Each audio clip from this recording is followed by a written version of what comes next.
5 ವರ್ಷಗಳ ಹಿಂದೆ ತಂದೂರ್ ಅವರು ಮಂಗಳೂರಲ್ಲಿ ಮೊಟ್ಟ ಮೊದಲ ಬಾರಿಗೆ ಬಕೆಟ್ ಬಿರಿಯಾನಿಯನ್ನ ಇಂಟ್ರೊಡ್ಯೂಸ್ ಮಾಡಿದ್ರು. ಅಂತಹದ್ದೇ ಇನ್ನೊಂದು ಮೆನ್ಯೂವನ್ನ ತಂದೂರ್ ಅವರು ಇದೀಗ ಇಂಟ್ರೊಡ್ಯೂಸ್ ಮಾಡ್ತಿದ್ದಾರೆ. ಅದುವೇ ಸೀ ಫುಡ್ ಬಾಯ್ಲ್ಡ್ ಬಕೆಟ್.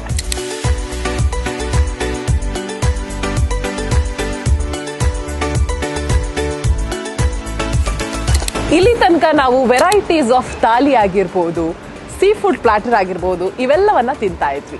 ಆದರೆ ದುಬೈನ ಮೋಸ್ಟ್ ವೈರಲ್ ಫುಡ್ ಆಗಿರುವಂತಹ ಸೀ ಫುಡ್ ಬಾಯ್ಲ್ಡ್ ಬಕೆಟ್ ಇದೀಗ ಮಂಗಳೂರಿನಲ್ಲಿ ಮೊಟ್ಟ ಮೊದಲ ಬಾರಿಗೆ ತಂದೂರ್ ರೆಸ್ಟೋರೆಂಟ್ ಅವರು ನಮಗೆ ಪರಿಚಯಿಸಿದ್ದಾರೆ. ಬನ್ನಿ ಇದನ್ನ ನೋಡೋಣ. ಹೇಗಿದೆ, ಇದರ ರುಚಿ ಹೇಗಿದೆ, ಎಲ್ಲವನ್ನ ಕೂಡ ನಾವು ನಿಮಗೆ ಹೇಳ್ತೀವಿ.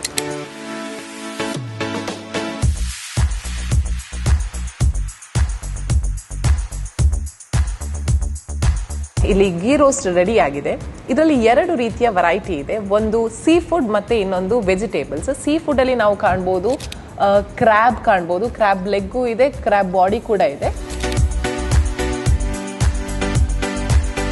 ಇನ್ನು ವೆಜಿಟೇಬಲ್ಸ್ ಅನ್ನ ನಾವು ನೋಡೋದಾದ್ರೆ ಅದರಲ್ಲಿ ನಮಗೆ ಕಾರ್ನ್ ಕಾಣ್ತಾ ಇದೆ, ಬೇಬಿ ಕಾರ್ನ್ ಕಾಣ್ತಾ ಇದೆ, ಅದೇ ರೀತಿ ಮಶ್ರೂಮ್, ಆಮೇಲೆ ಕ್ಯಾಪ್ಸಿಕಮ್ ಇದೆ.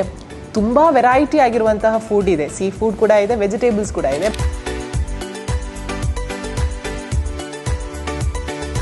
ಬರೀ ಗೀ ರೋಸ್ಟ್ ಫ್ಲೇವರ್ ಮಾತ್ರ ಅಲ್ಲ, ಅದರ ಜೊತೆಗೆ ಬಟರ್ ಪೆಪ್ಪರ್ ಮಸಾಲ ಕೂಡ ಇದೆ. ಎಸ್, ಇಲ್ಲಿ ತನಕ ದುಬೈಯಲ್ಲಿ ತುಂಬಾನೇ ವೈರಲ್ ಆಗಿರುವಂತಹ ಮೋಸ್ಟ್ ರಿಕ್ವೈರ್ಡ್ ಫುಡ್ ಅಂತ ಹೇಳಿದ್ರೆ ಈ ಒಂದು ಸೀ ಫುಡ್ ಬಾಯ್ಲ್ಡ್ ಬಕೆಟ್.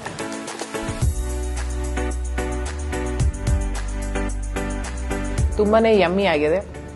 ನೀವು ಚಾನ್ಸ್ ಅನ್ನ ಮಿಸ್ ಮಾಡದೆ ಬೇಗ ಬೇಗ ಬಂದು ಈ ಒಂದು ಫುಡ್ ಅನ್ನ ಟ್ರೈ ಮಾಡಲೇಬೇಕು ಅಂತ ಹೇಳ್ತಾರೆ. ಮಂಗಳೂರಲ್ಲಿ ಮಾನ್ಸೂನ್ ಶುರುವಾಗಿದೆ. ಈ ಮಳೆಗಾಲದಲ್ಲಿ ಬಿಸಿ ಬಿಸಿಯಾಗಿ ಏನಾದ್ರೂ ತಿನ್ಬೇಕು ಅಂತ ಅನ್ಸಿದ್ರೆ ಅದಕ್ಕೆ ನಮ್ಮಲ್ಲಿರುವಂತಹ ಆಪ್ಷನ್ ತಂದೂರು ಫ್ಯಾಮಿಲಿ ರೆಸ್ಟೋರೆಂಟ್.